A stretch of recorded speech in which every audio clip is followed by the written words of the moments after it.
Superheroes have to be pretty competent in a variety of ways, cause how else would they be capable of operating as crime fighters in the first place? Especially those without any superpowers or superhuman enhancements. In a universe filled with godlike beings and aliens, you have to be exceptional in your field in order to stand out from the rest. Batman is the epitome of human potential and how far someone in fiction can take themselves through sheer determination and willpower, which is one of the reasons why he's so compelling in the DC universe. Batman is without a doubt my favorite fictional character of all time. I have not been shy about it, and if you got a problem with that, then you can go ahead and lick my balls. Yeah, say that all the time. On top of Batman being DC and Warner Brothers' unapologetic favorite child and having the most adaptations out of any DC character, there seems to be a ginormous glazing issue surrounding the character. I know, ironic coming from the guy who just said Batman's his favorite character and whose goddamn profile picture is the Caped Crusader.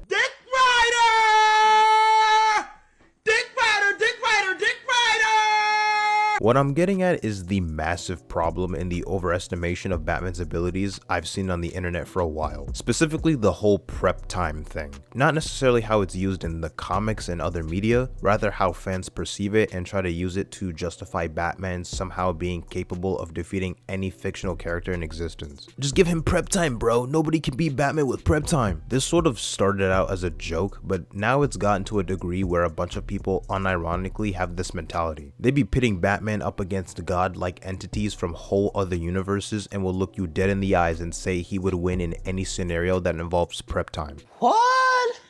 Why? You're part of the problem. You're part of the problem. A lot of people are under the assumption that Batman's skill level and intelligence is riddled with plot armor based on a bunch of comic panels they like to take out of context to justify their argument. Batman's paranoia and desire to prepare for a multitude of situations doesn't equate to him winning every fight he's in and becoming some unbeatable Mary Sue. So many people think he's this almost omnipotent OP-ass character despite not having any superpowers, even though in his main solo title and in Detective Comics, he regularly faces opponents who challenge him and encounters situations he isn't fully prepared for. And why would you want to see Batman win every single first encounter against a powerful threat? Part of what makes him so compelling is to see the creative ways he'll get himself out of a situation or overcome an obstacle, whether that be in the form of a death trap or getting his butt handed to him against an opponent the first time, then using what he's learned to get his leg back. The prep time does come in handy in a lot of scenarios, but it's not an instant win card. It doesn't make him immune to all kinds of damage or something. Alright, he's not.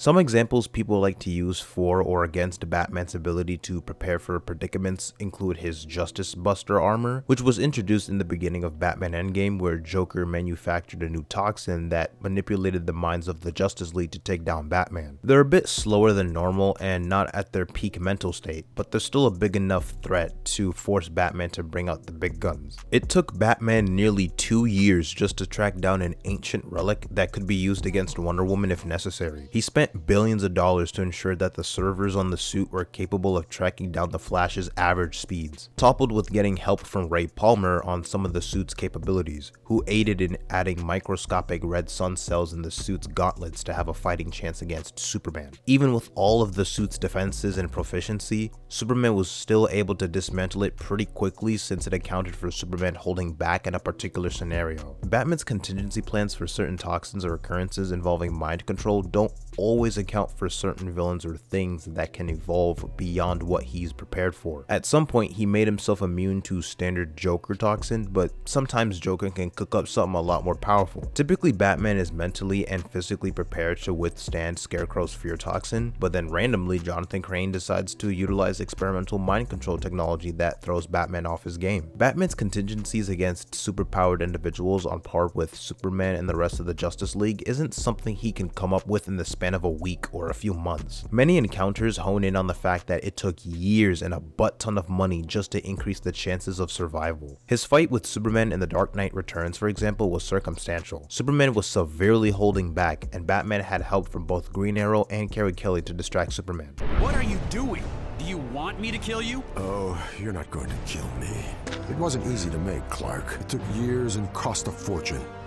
Luckily, I had both. Continuing with Batman having to deal with superpowered threats, at one point Poison Ivy took control of the minds of every single person on Earth, with the only two people remaining not controlled by Ivy being Batman and Catwoman. She had the ability to command Justice League members like Superman, Wonder Woman, and the Flash at her beck and call. Only reason Ivy put a stop to her antics is because Harley Quinn had to use some good old talk no jutsu to hit her right in the feels. If it wasn't for Harley, they all would have been screwed. Given his extensive training that involved traveling across the globe to master several forms of martial arts, sciences, and detective work, it makes sense for Batman to be a very capable human. However, that doesn't mean he is the absolute best at every single thing, nor should he be. For instance, while definitely being in the top 5 best hand-to-hand fighters, he's not the best martial artist in the DC universe. There are several characters that are on par with Batman or have the capability of defeating him in combat. Ghostmaker is someone Bruce knew during his youth, and they both received the same training. So much so, Batman admits that he and Ghostmaker are pretty much equals. Lady Shiva is often regarded to be the deadliest assassin in DC. Cassandra Cain isn't too far behind with her martial arts mastery. Nightwing on multiple occasions has proven himself to be someone on Batman's level in combat ability, combined with being the best human acrobat in DC. Batman's intelligence is also nothing to sneeze at. He's often ranked among the top 3 greatest human, scientific, and tactical minds in the DC universe, but that doesn't mean he's the smartest in that verse. Mr. Terrific and Lex Luthor are arguably smarter than Batman. Mr. Terrific especially has demonstrated a better mastery in specific technological advancements and is a very capable engineer in the Justice League. Whenever there are some multiversal shenanigans at play that involve getting characters out of near impossible situations or traveling to other Earths, Mr. Terrific is the guy to go to, consistently dealing with multiversal anomalies, alternate realities, and different dimensions. As recently as 2024's Action Comics issue 1064, Brainiac regarded Lex Luthor as the smartest being on the planet, after sending in a bunch of Zarnians and drones onto Metropolis. There are also other cited sources that state Lex is just straight up the most intelligent man on Earth. That being said, whenever the heroes need to band together and the smartest among them must put all hands on deck to solve a complex problem, Batman is guaranteed to step in and make significant contributions to the matter. So much of the discourse surrounding what-if scenarios pitting Batman against these cracked characters whom he would logically have no chance against mainly stems from people on social media, especially those TikTokers who like to take feats or comic panels out of context and use that as the basis for their argument. A Batman with prep time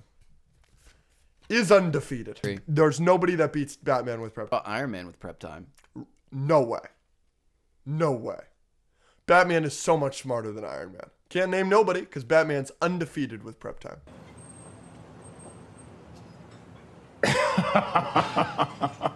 Now sure, Batman has taken the time to mentally prepare for certain psychic attacks or imagine 1,000 different death traps to escape from on a daily basis, preparing for an enormous amount of possibilities. Dude has several different hideouts and penthouses across the city for emergencies or to lay low after an encounter with a villain, or for whatever else may arise. But I think we both know the idea of Batman being undefeated with prep time is cap. Anytime I see people randomly pin Batman against an absurdly powerful character from another universe, they'll bring up various armors he's used in the past against gods, like the Hellbat armor he used to fight Darkseid. There are issues with using examples like this. The Hellbat armor was conceived and designed by Batman, but it was constructed alongside the rest of the Justice League. It was essentially a Justice League group project, forged by Superman, Green Lantern, Flash, Cyborg, Aquaman, and Wonder Woman. This wasn't something Batman built on his own accord. There's also one massive drawback to using the Hellbat suit. The energy in the suit draws from Batman's own metabolism, and if he's in the suit long enough or isn't careful, it would essentially drain and kill him. Even outside of that drawback, Batman almost got murked when fighting Darkseid on Apokolips when seeking to retrieve Damian's body. The only reason he didn't die was because he held a Chaos Shard in his hand when Darkseid tried to hit him with his Omega Beam. The most powerful Batsuit ever established in comics is probably the final Batsuit, introduced in issue 24 of Scott Snyder's run on Justice League. In a future timeline, Batman built a suit with the Sunbox made from an element called Element X, to which the suit allowed him to rewrite people's minds cell by cell. It was made with several members of the Justice League in mind and can counterattack all of their abilities with ease. With that being said, regular Batman would not have access to this suit in a prep time scenario. The suit was created by an alternate alternate future Batman in the 6th dimension thanks to the World Forger, so Batman using the suit against a random superpowered character is highly unlikely. It's so funny to me seeing how many people think Batman's one of the only few characters in comics that would be a force to be reckoned with if he had prep time. Like, yeah, so could